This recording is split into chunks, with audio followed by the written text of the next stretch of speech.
Welcome to today's Missio Nexus webinar. I'm Heather Pubels, the founder of Leitmotif, a communications consulting firm and Missio Nexus member organization. I'm partnering with Missio Nexus to discover topics and find effective presenters that can address ways mission agencies can improve their marketing and communications efforts. Before we get started with the webinar, I want to let you know that Missio Nexus has a cohort called Communications Director and Staff. If you are involved in marketing or communications with a mission agency, this cohort is for you. It's a great place for you to meet, learn from, and be encouraged by others in your domain. At the end of this webinar, I'll give you instructions on how to find and sign up for that cohort. For today, Kurian Baby Cutie of 40 Parables will be presenting our webinar entitled Beyond Belief. Kurian and his wife and 2 children live in Dallas, Texas, where Kurian serves as the Chief Evangelical Officer at 40 Parables, a strategic MarTech firm that helps ministries build marketing plans that prosper. 40 Parables has been serving ministries since 2015 with foundational marketing strategies that help them share their stories better. Kurian is a trained neuromarketer. He produces a 1-minute daily marketing blog called Marketing Manna. You can find it at marketingmanna.com. I encourage you to check it out as it just might be the manna your ministry needs for today. This webinar will be highly interactive. Kurian will provide information about a simple tool you can use to virtually participate in polls and to ask questions.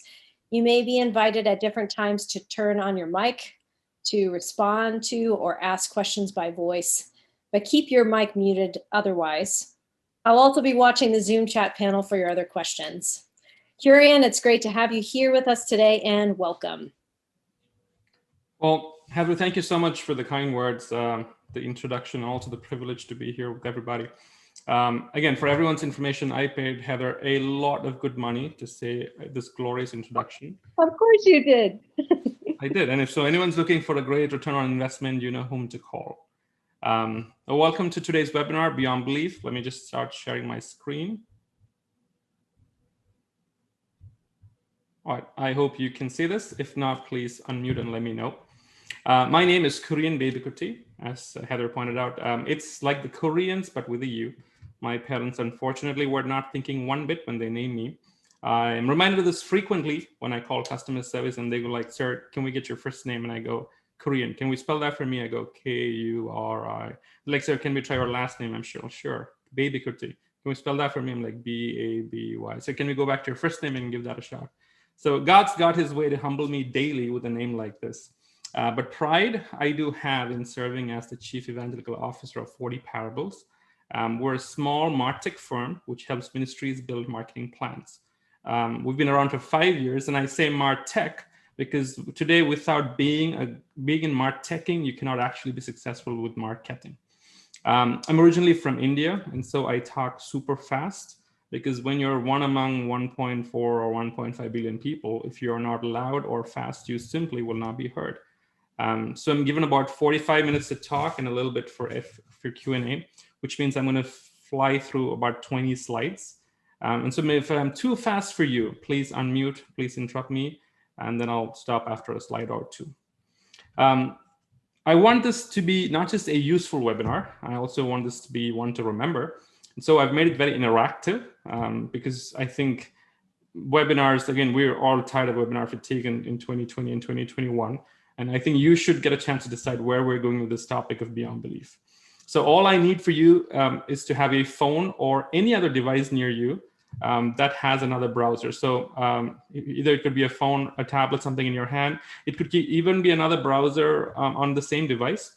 And I'm going to ask you guys some questions there. You can interact from your phone and we'll see the results on the screen real time. Again, the results will all be anonymous, so you can interact confidentially and therefore confidently. All right, let's do a quick trial run. Let me see. Let me know if you guys can see this.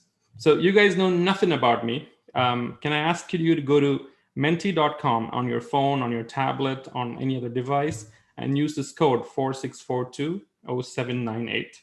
And can I ask you, just at this point, without us even having begun, where do you think we're going? How beneficial will the session be for you? This is just a quick test for me to know where you guys are with the session. Lets me know if you can easily hop over to this tool and use it. Again, menti.com, and the code is 46420798. All right, we've got a few people getting started. Okay, so it's about 8 of them. Well, let's wait a bit because I said about 16 participants, so we'll give it a little more time.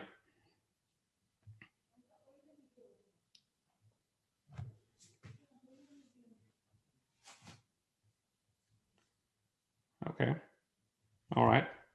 Let me check. Okay, that sounds good. So no pressure there, only 4.4. Okay, now this is good. If there aren't any more people, let me see if there's anybody else who might be responding. I see 16 participants. Just checking if anybody needs. All right, a 13 has come in. Okay, but generally you get the point. This works if I get to know where you guys are from too. So may I ask you to continue on the same screen? You should be given a chance to pin on this map where you're located. Now, if you're not in the US, can you just plot somewhere outside? Like if you're in Canada, just plot somewhere outside if you can, or in Europe, just point to the right side, something somewhere. There you go. Okay. So this helps me get an idea of where everybody is. It lets you guys a little bit get used to the system. Great. Perfect. As Heather said, I live in Dallas, Texas, so thrilled to see people from all around the country. Alrighty, this is working great. Let's get started. So I want to ask you guys 3 specific questions today. My goal is to actually first challenge or attempt to challenge the way you think about marketing. And so I want to start with a random question. I see where you guys are coming from across the country, and I want to start I want to put out a statement. Everybody's been in the US. I see a couple of people outside. I'm gonna make a statement that there is a country called a new way. I'm just making a statement that there's a country called New Way. Oh, There's a country called New Way.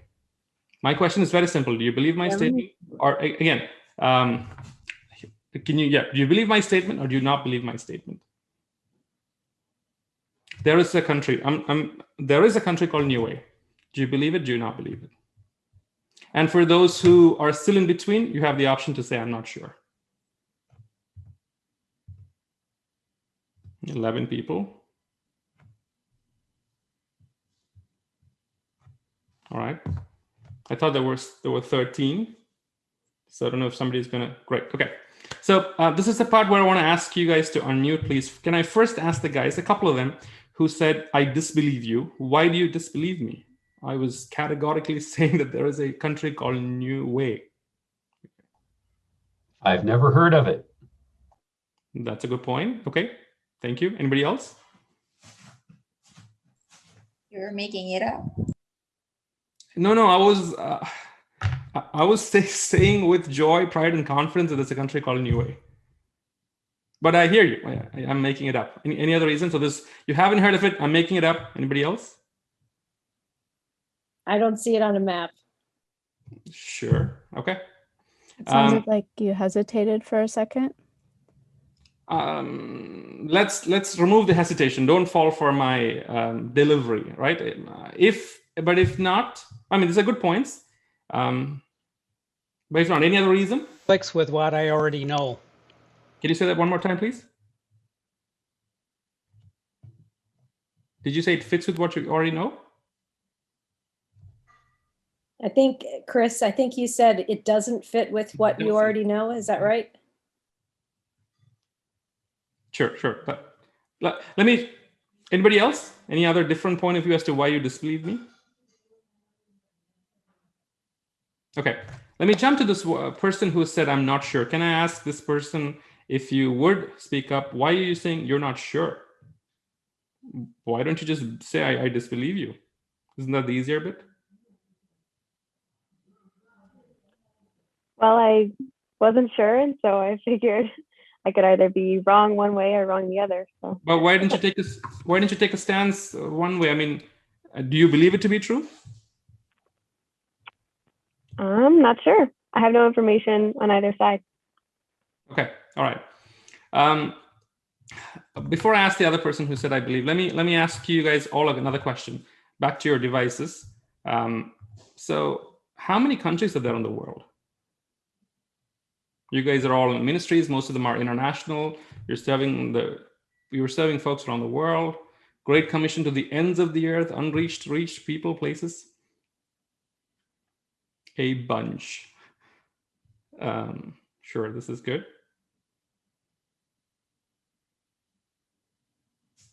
All right, any more? Okay. Well, while more responses come in, can I ask the person who said depends, what did you mean by depends?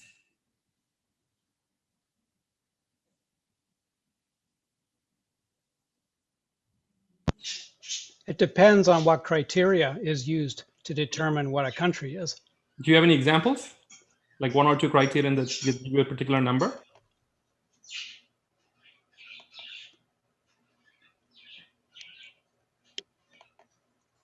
I'm having a hard time here.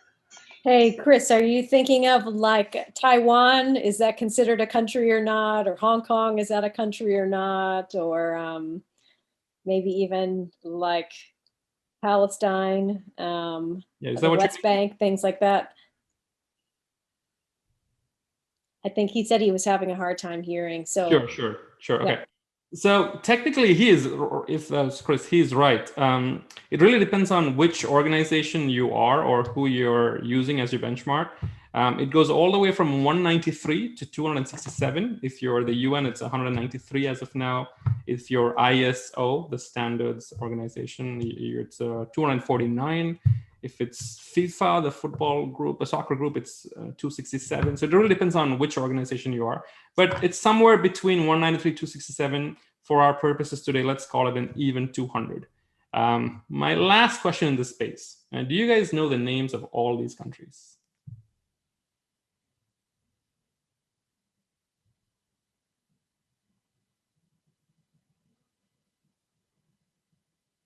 All right. Okay, this response seems to be very one-sided. While this response is coming in, can I go back to that one person who said that I believe you when I stated it's a name of a country? Why did you say you believe me? I mean, you're clearly on this narrow road that Jesus talked about potentially. Why did you say you believe me if you can speak up?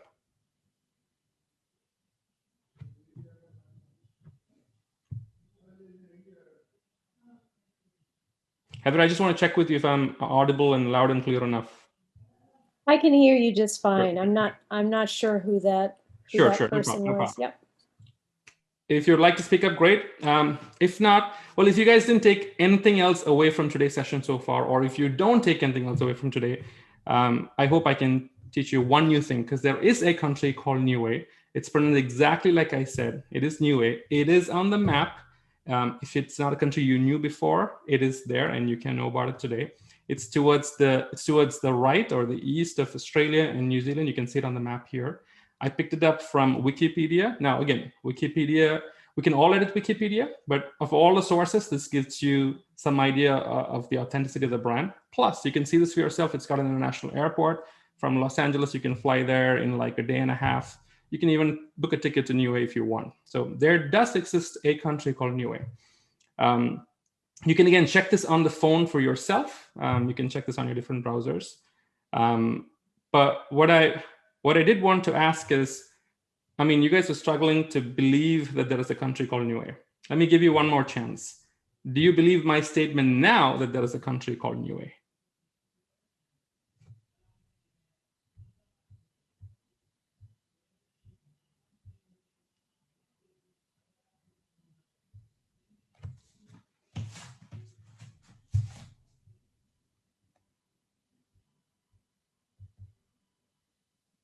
Okay. There's still a couple of guys who are still thinking about it. So while responses keep coming in, I hope you can see that. It's hard for you to believe when I tell you something that there is a country that you didn't know. But are we the same sort of people who can believe that there exists a God in heaven that we've never traveled to, that He created man on earth, that at a time when we were not born or alive? that he sent his own form and his own son to this planet that we did not make or we were not involved in the creation of, and that God died on earth, which half the world believes it doesn't, half the world believes it doesn't. And then that particular God went back all the way up to heaven, again, a journey that we will only travel in the future. And then he says he's going to come back again to us in the future, and he's going to take us and go back up to heaven. We can believe all that, but we cannot believe that a country called New Way exists, right? So I hope you can see what it really means to believe in something. And through today's questions, I want to actually guide you to the point of how people believe or take the decisions to believe. Like as we ministries try to help spread the Great Commission and the knowledge of the gospel to the ends of the earth, and we get them to believe in Jesus Christ, I hope this session today helps you think about what does it really mean to believe in something? Because without being able to believe in something, technically there is no marketing. All right, this is one good point. Let me start my second question. So this one is very hypothetical. The first one is factual. There is a country called New Way. Many of you may not have known about it. I hope you can go check it out for yourself today. This case is different. This is hypothetical. I'm going to throw out a very hypothetical case, and I want to ask you what you would do with it. Let's assume, for in our case, we believe in the Trinity, the Father, Son, and the Holy Spirit. Again, I'm from India, where we have a bunch of gods. There are folks I know who have 25, 30 gods that they worship. Some guys I know even have 100+ gods. So when I tell them about Jesus, they're like, sure, add him to the mix, man. I've got pictures of all these other gods. I've got space for one more. And so when I often try to tell them about Jesus, the real challenge is not convincing them about God. It's convincing them to change their perception about God or a number of gods and to replace their gods with mine. That's the real challenge. It's not about convincing them about God. They're already convinced about God. They just aren't willing to replace their beliefs with mine. So let's go on a journey. As we try to convince people around the ends of the earth, different countries, different continents, and different regions and beliefs, let's put ourselves in their shoes for a minute. Let's all assume there are about 16, 20 people here. We all want to pursue the truth and figure out who God really is. Now, the Bible is very clear in Jeremiah, seek me with all your heart and you will find me, right? So if God is true, we've all decided, hypothetically, we're going to take a year, we're going to wander, journey together, stop everything else we're doing, and we're going to find out who this God really is. Does he exist? If he exists, what can we know about him that we didn't know? And say we spent a whole year, we were praying, we were meditating, we were counseling one another, we were traveling, we switched up, we went off the grid, and after a whole year or somewhat close, let's say we actually found out something revolutionary about this God. We found out that, again, this is hypothetical, this is not factual, so please don't call this heresy, because I believe in the Father, Son, and the Holy Spirit, just as you do. But let's just assume that we found that this God is actually not a Trinity. Let's assume that after pursuing the truth, we all found out that this God is singular, not a Trinity. This God is not Father, Son, and the Holy Spirit, but rather is a single lady. And that this God is not in the heavens, but rather, say, in the Amazon rainforest. So again, this is not just something that one person thought. 20 of us went for a whole year, researched, sought after him with all our heart, all our resources, and we found this one true God. It says that she's a single lady living in the Amazon rainforest, and she's the true God. Let's just assume that's the case. At that point, if you have seen this truth for yourself, will you change your belief from what you know today? Will you not change your belief even though you have discovered it for yourself? Or are you unsure?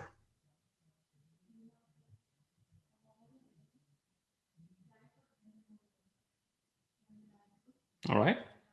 We're getting ready for a battle in here, I can see.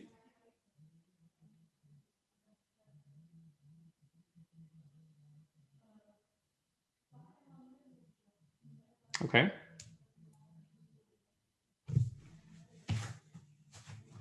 So I've done this a few times, but this is the first time I'm actually seeing a greater number for those who are unsure, because normally it's in one of those other two camps. Can I first ask the guys who are saying they're unsure, can I ask you, why are you unsure? Because we've done this together as a group. So it's not just you who got misled or are believing something blindly. Everyone saw the same thing. We've not done this for 6 hours. We did this for a whole year. And we've traveled, we've done multiple things to validate it. Why are you unsure today? Why aren't you, if you are unsure, why aren't you still saying, I've been a devout Christian so far, my beliefs are very strongly established biblically, why don't I just stick with what I know? Why are you unsure?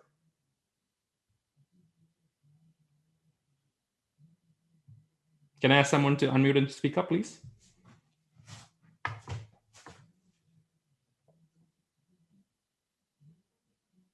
Yeah, there's not a wrong answer too. And like what Kurian said, this is not about our actual beliefs. This is just a hypothetical situation. I hope no one records the part where I said that there's a lady who's a god in the rainforest, and that goes on YouTube tomorrow, and like, this guy. But anyway, can someone who's unsure please speak up and share with us as to why you're unsure?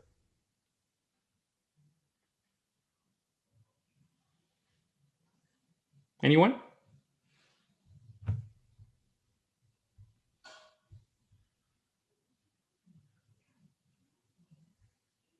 Chris says, I would want to know why what I already believed was no longer valid. Okay. If there's nobody there, I'd like to shift and ask, what about the guys who says that I will not change my belief? Why would you not change your belief? You just saw this for yourself. Anyone? Likely, it's not just a fact that I hold to. It defines me so deeply that it would probably be too much of a risk and a threat to change my belief. Okay.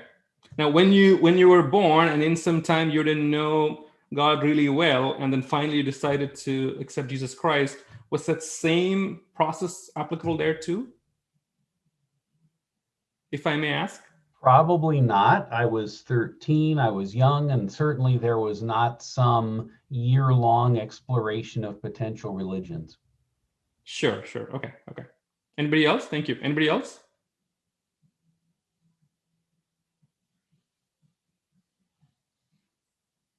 If not, can I ask the people who have said, I will change my belief? Why do you say you will change your belief? Kurian, Yeah, go ahead. Sure. Yeah, I think if there is some sort of exploration and personal encounter that I had that was so clear to me that that was God, then I don't know that I could, hold to what I thought was true before. Okay. You heard what the other person, my apologies, I don't know his name, just said, right? But this is good. Thank you. Heather, sorry, were you saying something? Yeah, I just find this a really interesting process. Just thinking, like, we ask this of communities all the time, that they have very strong religious beliefs that they hold on to, and we come to them and present them with something, that we're telling them is the truth, that we're asking them to make this jump. But I put that I will change my belief. But at the same time, maybe I'm a little bit closer to, I'm not sure, to 100% over, just because, I don't know. This is a part of who I am. Thank you. That was really helpful. And it also does in many ways portray the decision-making process of the people we're talking to when we go present the gospel. Again, I want to completely acknowledge that unless the Father draws, no man can come to Christ. The Holy Spirit is powering all these decisions. But I just want to throw some light into the way people might be thinking when we're presenting with something that potentially is earth-shattering for them and their lives and their beliefs. I just want to read out what one person wrote. I don't want to butcher your name. People butcher mine, so I want to be careful. He or she wrote, I almost chose not sure because it's scary and disorienting to consider my entire foundation could be a lie.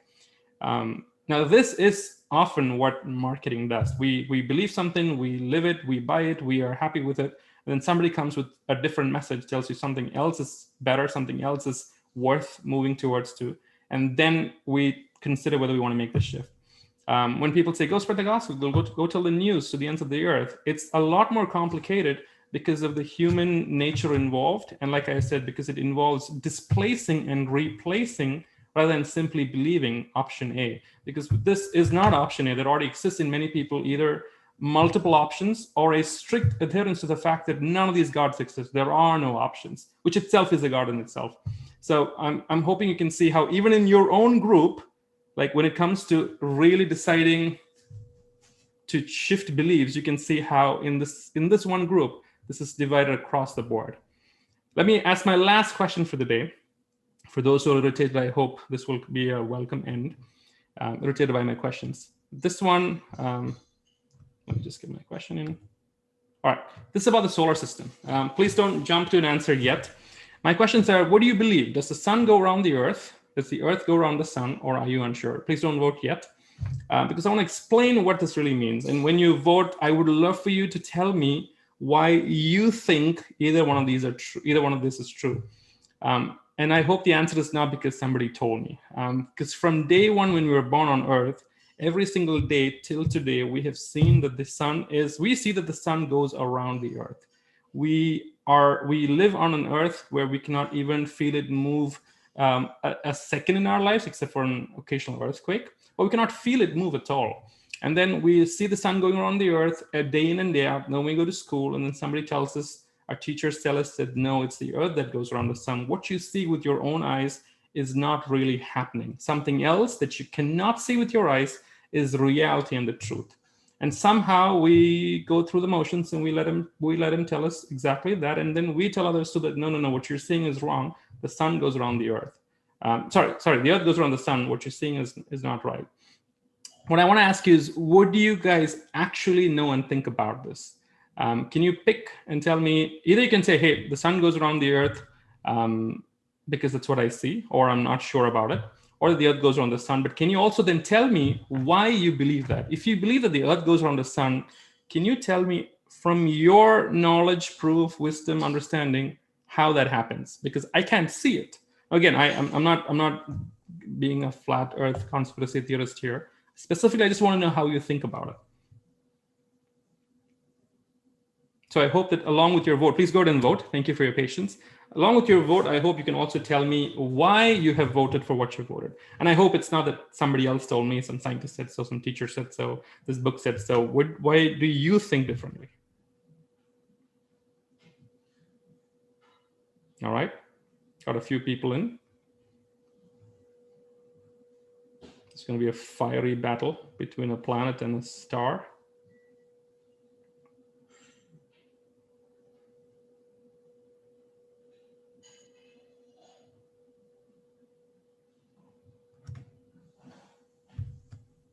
Okay, while a few more votes hopefully are coming in, can I ask the guys who first said that the Earth goes around the sun, why do you say the Earth goes around the sun? And can you help me understand? Like, I want to understand what you understand. I can't see it, but let's assume you're right. Can I help learn from you? Can you help me understand, why does the Earth go around the sun?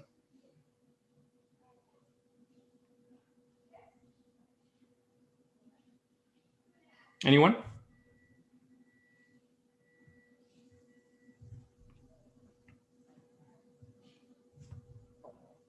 Anyone, can you unmute and tell us? Yeah, we'd love to get a response from one of you. I had a different answer, but any of you that responded that way, would love to hear.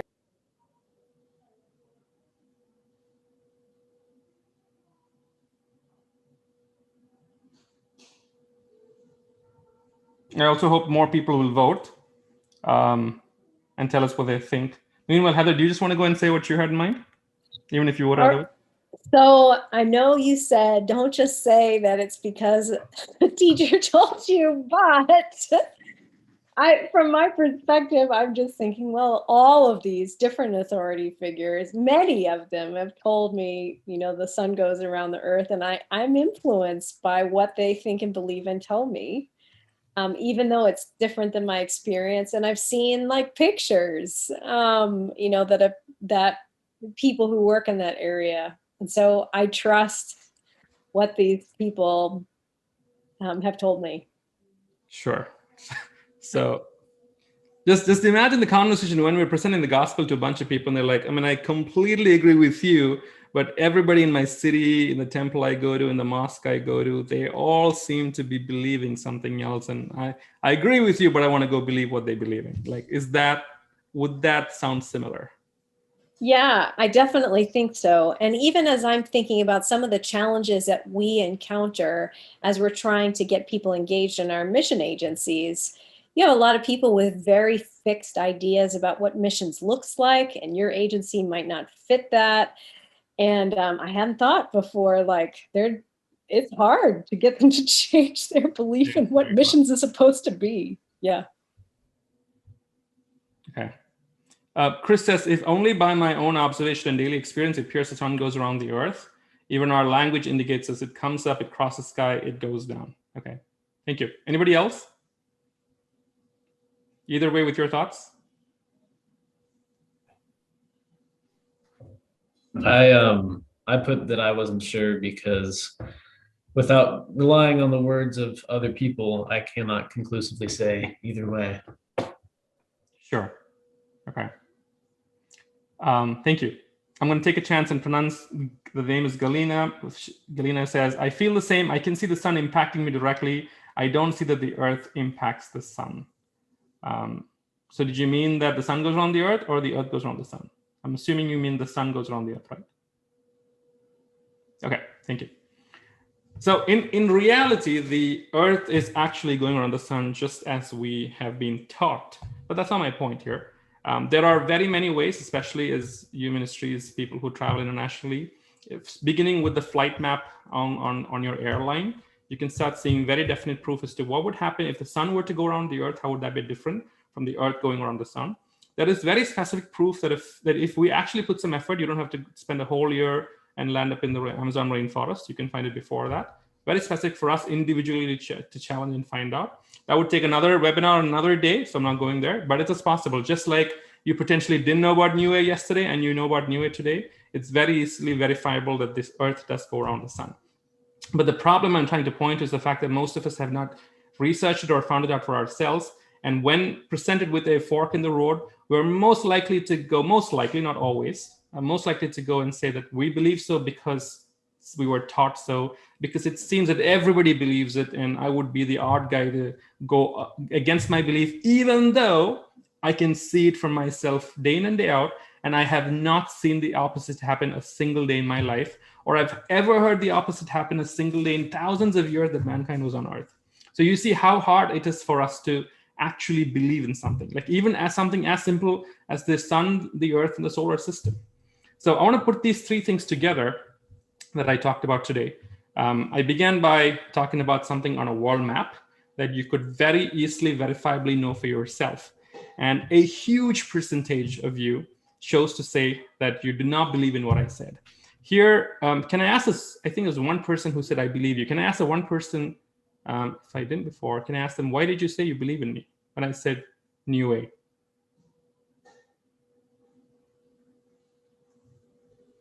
I don't know if the person is there, if the person can speak up.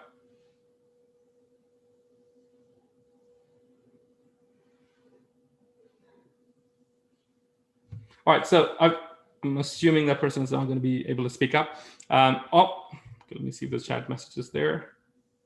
Okay, so Curtis says, because I'm already familiar with it. Thank you. So recently when I was doing something similar, somebody said that they were planning a trip to Samoa, and when they were checking Samoa out, they realized that this place called Niue. So unless you're absolutely sure about it, even if it exists, we are by nature, as you saw today, going to disbelieve what somebody else says. That's what we began talking about. We then shifted to our faith, where you saw how we're torn across the board, like displacing and replacing the gods in our head is very, very complicated, even if we see it for ourselves. So here, even if you could have verified it for yourself, I told you and I showed you, even if you could have verified, you did not believe. Even after I showed you a Wikipedia map, a picture, and I asked you, do you believe me now? A couple of people did not choose fire. They were like, okay, maybe. You see how hard it is for us to believe something that really exists. And the second case, you saw this for yourself. You were with me. We all went for a whole year. We toured the whole planet. We figured out who God really is. And even though you saw it for yourself, it is actually quite hard for us to shake the existing belief systems that we have. And finally, you saw that even though you can't see what people are telling you, that the sun is going around, the earth is going around the sun, when it came to a point of influence and authority, we don't not only have a second answer, we're ready to listen to what they're saying. So even when you cannot see it and you can see the flip opposite, it is possible to actually believe what they say, purely as a starting point because of the influence and the authority that they have. That is how mankind thinks. And I want to show you I wrote a small thesis about this when I was in business school. I want to show you a model of how people think and how their brains work and why they believe what they believe and why they buy into such beliefs. I want to show you that in the rest of the session. But before that, I want to again go back and ask you one question that I did ask you at the start. how beneficial is the session for you right now? You told me what was happening at the start. Can I ask you how beneficial is it right now? I haven't told you the outcome. I've just showed you 3 questions that hopefully challenge your belief. And I want to see where you are at now.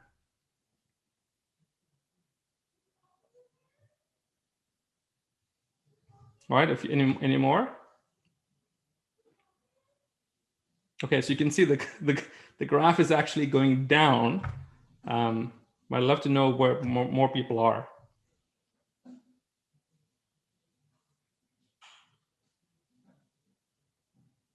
I'm sure heresy was a part of it. All right, you can see quite a few people between these 2 spots. Okay, let me go to, sorry, let me just check the chat message. Yeah, again, if you have any questions about how to get this, you can always go, the link will be on top, menti.com, and this is the code for you to put your thoughts in. Let me start working. I know it's already 36 of the hour. Let me go towards what I think is a great model for you to consider how this belief system actually happens. This is an interest information matrix. There are many matrices that show you how concepts and frameworks come to life. Let me start by explaining how this matrix works. Let me explain that in the context of, say, something as trivial and normal as going for a movie. Let me just pick a random movie that we all, I mean, one of the top movies in IMDb is The Shawshank Redemption. I'm hopeful everybody's familiar with it. I didn't want to pick a new movie in case some people didn't know. I didn't pick one. I want to pick an old one. Let's say Shawshank Redemption. So let's say my friend comes and tells me, hey, there's a great movie, and it was the #1 on IMDb, and he just comes and tells me it's a great movie. Let's go watch this movie on Friday. We've all been stuck indoors for many months. Movies are opening up again. Let's go watch a movie. So he tells me about this, and I'm thinking about it. Movie, yeah, should I really go watch a movie?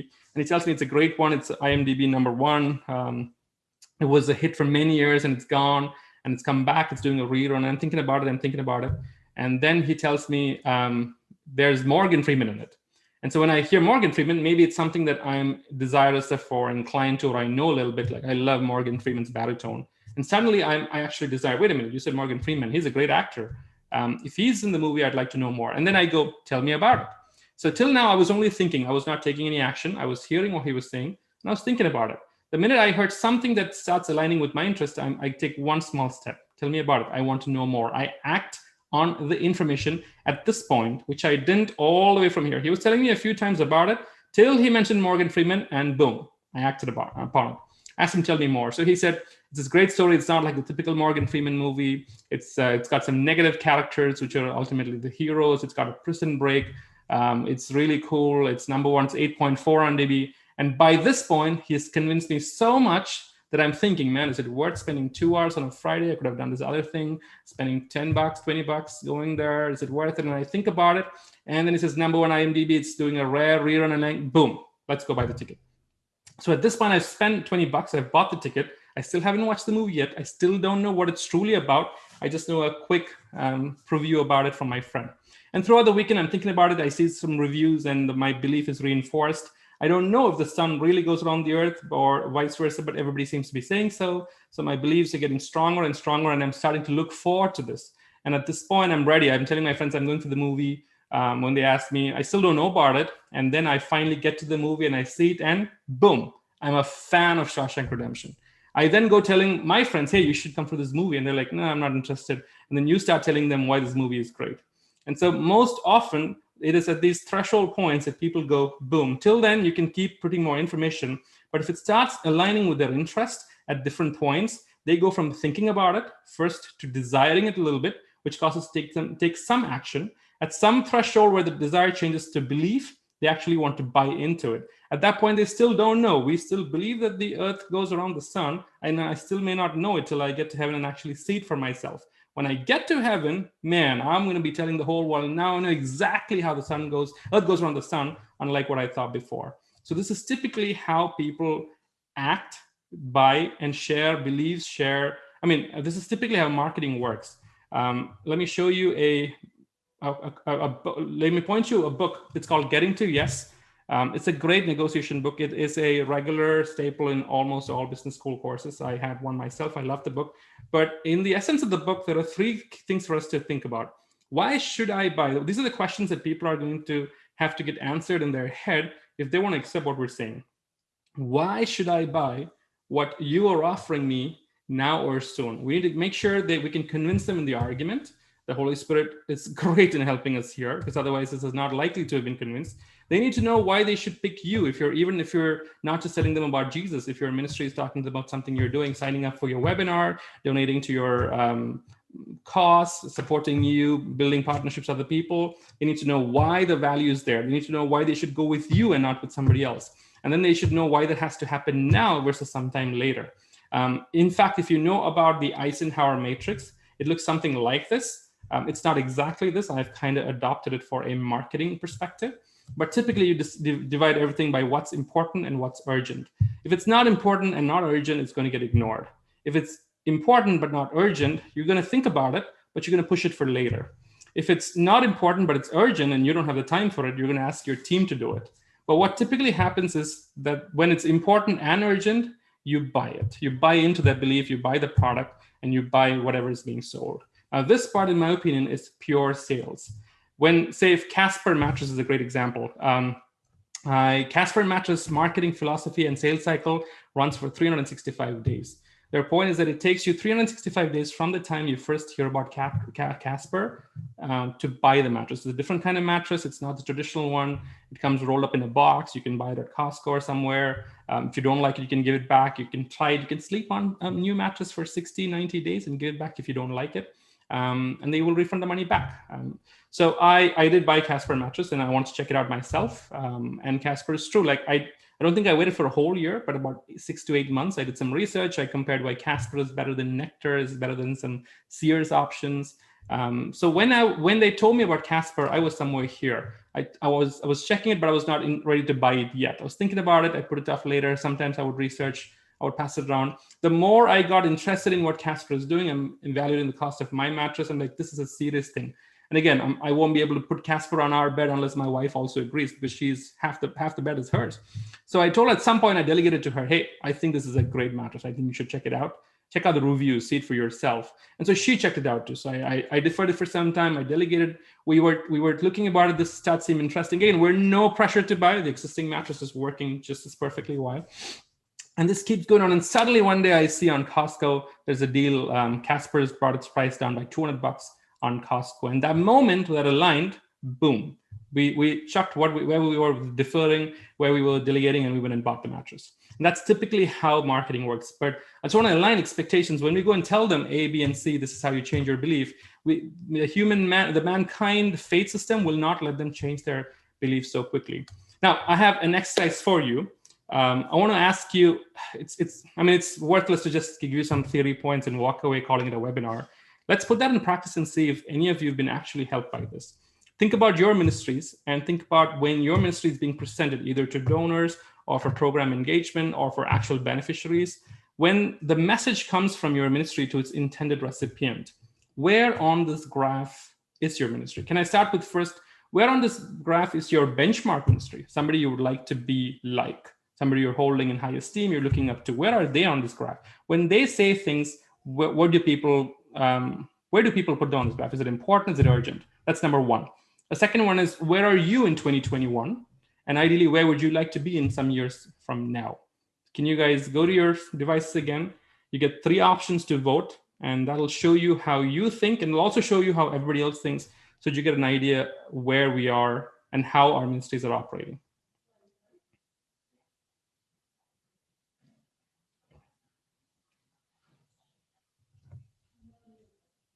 Again, if you have any doubts about getting there, go to menti.com on your devices, use the code 46420798.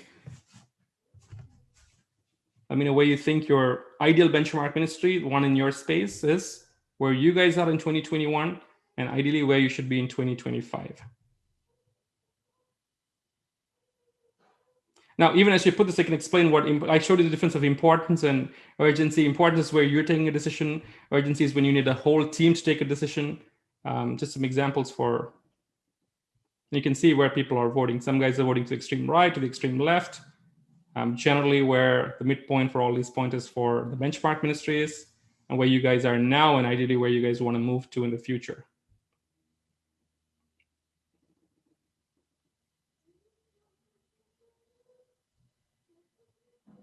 Anybody else? And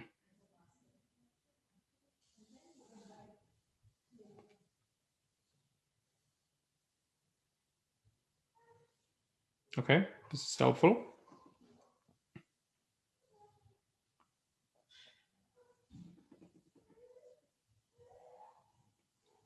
All right, so while if any more votes are incoming, I wanted this to be useful for you to see how everybody on this call today is going to make this actionable. Because again, I don't want to walk with a monologue out of here. So as any potential response come in, can you think about what would be one thing that you would do today that would help you move you from where you are to where you want to be in light of where your benchmark ministry is lying? Can you just respond here on screen? What is one thing that you would do to make your ministry move up and to the right on that graph? What's the most important thing that you could do? Or the most easiest, or the low-hanging fruit, or even the most significant thing that you should do to move up and to the right of this importance and urgency curve?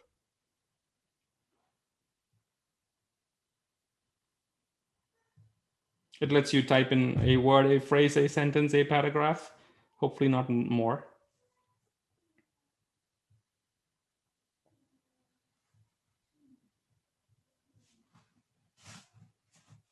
All right, here's some good pointers coming in.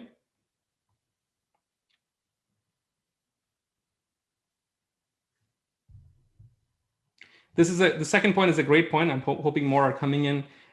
It's technically the definition of segmentation, making sure you're talking to the people who want you more than you want them. We have a marketing process that helps ministries build a marketing plan. So we built this tool for segmentation. And even though we built a tool for segmentation, we ourselves got segmentation wrong, like the first time we did it. And so I've got a verse, we made up a verse, I say, for all have segmented and fallen short of the glory of God. You can find it in the Bible in Corinthians 3:23. This is, I think we've done this about 40 times for ministries. Every single location, the guys who were running the ministries for decades got their segmentation wrong when we began doing the exercise, and the final outcome was significantly different in what they did. So this is a big issue that we constantly see. Good point about researching to figure out what's really important. And yeah, don't try to say everything. Nicholas Hayek, the CEO of Swatch, he said, everything and the way you say everything sends a message. So if you're saying something right, it essentially means not saying many other things, not just saying something wrong. All right, more clarity on urgency. Well, my time is running away, so these are some good pointers. I hope you can see how other people who were subjected to the same 48 minutes of torture like you were today, what they think and what's going to help in moving their ministry up and to the right on the graph. I don't know if any more pointers are incoming. I'm supposed to finish super fast. So let me start wrapping up. I want to finish at the 50th mark. I want to be really thankful to Heather. Thank you so much for introducing me. You can always send the money back if you don't like it. Thank you for the great work that you do. Heather has sent a couple of ministries my way. I was thrilled to serve them. Thank you, Heather, for the joy you are in the ministry world. This is my name, again, Kurian Bebikuti. I represent 40 parables. I have no offering to guide you to, just that like Heather talked about, I do have a daily blog. It's called Marketing Manna. It comes every single day, except on the day of the Sabbath, just as manna used to be and Chick-fil-A is today. We write about one small thing in 1 minute that you can consume. Go in, read it, and hopefully, similar to what I tried to today, it challenges your marketing. Again, the real joy of most webinars is great questions. And I hope that you can, if you have more questions to ask, this is supposed to be Q&A time. So please go ahead and ask more questions in these sessions and similar webinars. Just before that, I want to ask you one last time. I forgot how beneficial. Actually, you guys answered me. Let's jump to Q&A because time is a little short. If you have any questions, please feel free, throw them here. If we don't have time, what I normally do is I take all the questions in and then I do a video and I send them back if people would like to know what I think about your questions. Thank you for being a wonderful crowd. I would love to clarify anything if you have asked questions for me. Thanks, Kurian. Yeah, anyone, if you have any questions, we've got time for them. So please feel free.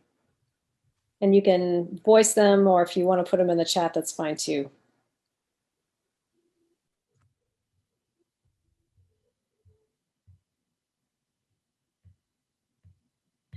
Carrie, and let me just comment again, just how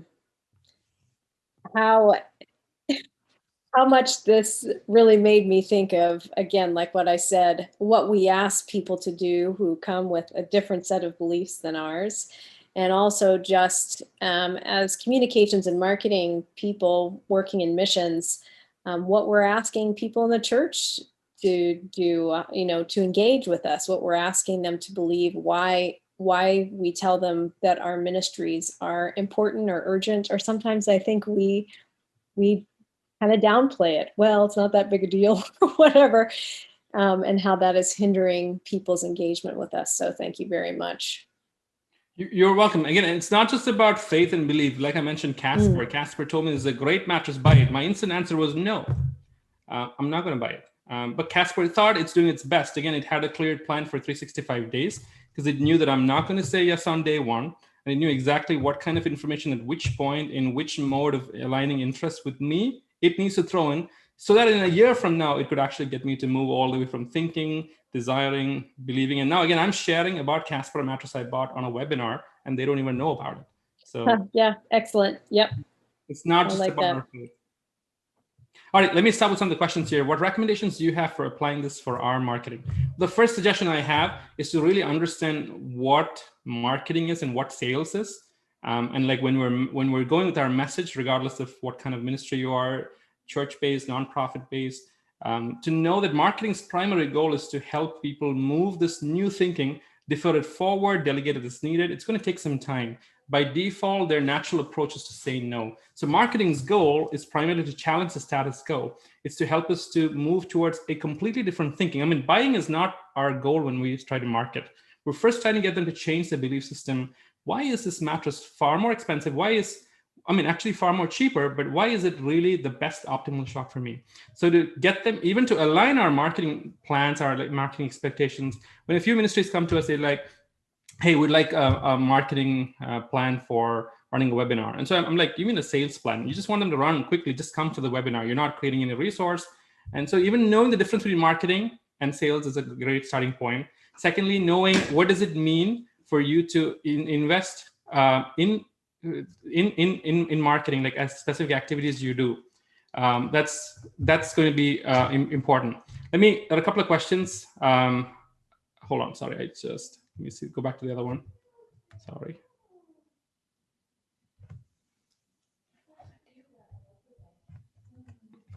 How can I help communicate the importance of communication to other departments? Well, content is really helpful. Not a webinar necessarily like this, but helping them understand what marketing is. There are some great resources. I can drop some as a note back. There's some really good books to help think about how to actually convey the importance of marketing and communication to others in your own organization, in your team, in your department. There are some really good resources. I can make a few recommendations. Let me see the other one, the third one. How do you communicate urgency of your ministry while also communicating how effective the ministries work at the same time? In my opinion, at some point you have to, as we understand, marketing is a really long journey. There are some guys who will want to understand urgency, some guys will want to understand importance. And so you might have to pick, you might first of all need to buy more time, figure out which one you want to solve first, and specifically get examples for urgency. Urgency is when there is a need, there is an offer, there is a deal, there is a sale. That's how our brain is wired towards urgency. The long-term impact of ministry work, that's opposite, that operates opposite to urgency. So helping them understand the importance and urgency matrix, in my opinion, with specific examples for where you are, that might help plant the seeds of rethinking what marketing is in their heads. Again, these are not very definite answers. If you can find specific examples for, even in your life, what costs, take Casper's mattress as an example in your life and see what might have you bought now, which you were not planning to buy before. How do you guys get you to do impulse purchases? That will give you some examples for thinking about urgency.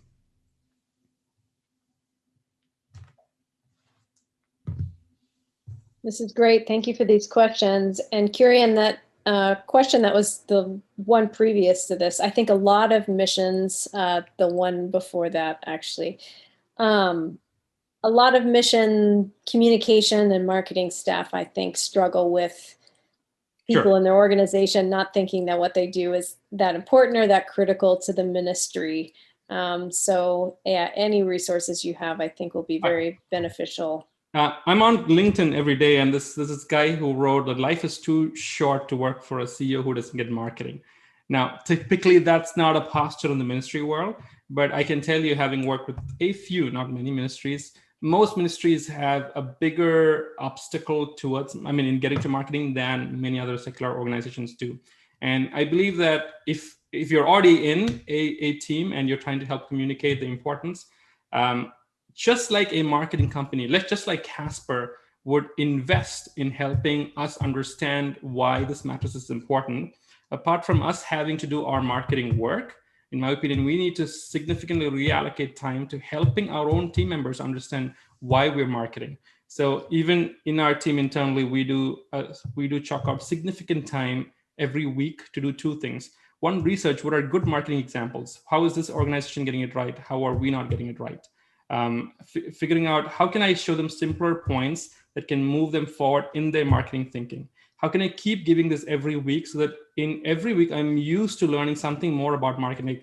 And sometimes my teammates would tell me, hey, we need to do some of those old webinars again. We've not been doing it now. The reason is I used to do a webinar at least once a fortnight at the start internally as a team. And when they get used to thinking a new way about marketing, and if you're helping that way, it doesn't have to be a webinar. It could be, hey, here's a screenshot I saw somewhere. Here's an example I read on the web. Here's a personal story that I saw. Or here's an example from another ministry that where we all know. So helping them understand small examples, keeping that very consistent, once a week, once a fortnight, once a month. Over some time you start, and then when you invite them to, hey, here's a bigger step that I would like for you to take. And then here's a significant actionable point that we can actually do today. So for example, all of you guys could have just listened to me when I told you to take action, you could have kept quiet. But naturally, if you tell something that's slightly interesting and you invite them to take action, if it is interesting, they're likely to take action. Like some of you did respond on the 2x2 matrix. There were quite a few numbers. You put their thoughts there. You are asking questions. So I believe if we can find some really good examples and we're consistent with it and we ask them to take action, people will start moving forward. That's great. Kirian, there's one other question coming up in the Q&A. So much is always changing in the digital space. Where do you think nonprofits should focus their attention? In my personal opinion, we should have been the pioneers of storytelling, because the founder of our movement, Jesus Christ, was the greatest storyteller of all time when he was on earth. But somehow things have twisted the other way around, and we're very, very poor, if I may say it very modestly, at storytelling. And I feel that in this world, like a Charity Water, I had a chance to meet Scott Harrison who runs Charity Water. Scott, being a Christian, but Charity Water being non-Christian, is able to tell stories far, far better than we are. And our company's name is 40 Parables because of how Jesus used storytelling as a methodology. Even yesterday, we were talking about this to someone. A parable is not an example. A parable is a story that's very deep, multiple layers. And so that it's so interesting that the people who really want to know more will get attracted to you as they find out the real meaning inside it. If there's one place I could start suggesting for nonprofits, it's to really start focusing not on the features we offer, not even on the benefits and the outcomes, but actually going back to how humans think. And we, in my opinion, are saying far fewer and far less interesting stories compared to the ones that we heard when we were growing up and the ones that other secular brands are saying around us. No matter how much change happens digitally, in my opinion, stories are not going to go away. If I could, I would suggest that nonprofits need to change the way they're messaging to really flip that into stories and tales and narratives that hold our attention. And once that happens, then they can continue powering through as they are. If I could pick one. That's excellent. Yeah, why don't we wrap up? Kirian, could you pull up that Q&A or that contact details screen once more so people can see that before we close out? Yeah, great. So everyone, if you want to be in touch with me or with Kirian, here's our contact details. And Kirian, you have a lot of great resources that are available, and there are things up on the 40 Parables website too. So thank you, everyone. Thank you for your participation. And thank you, Kirian, for all that you've shared. Thank you so much for having me. Happy to share. And I hope this helps you guys in your marketing and thinking. Yeah, thank you, Kirian. I encourage you to consider joining the Communications Director and Staff cohort, which you can find under the program and cohort menus. This will enable you to connect with other people engaged in marketing and communications. Thank you also to all of you who joined and participated with us, especially on Menti, those great surveys. I'm Heather Pupils, along with Mary Kay, our producer, and this is the end of our webinar. Thank you very much to all of you.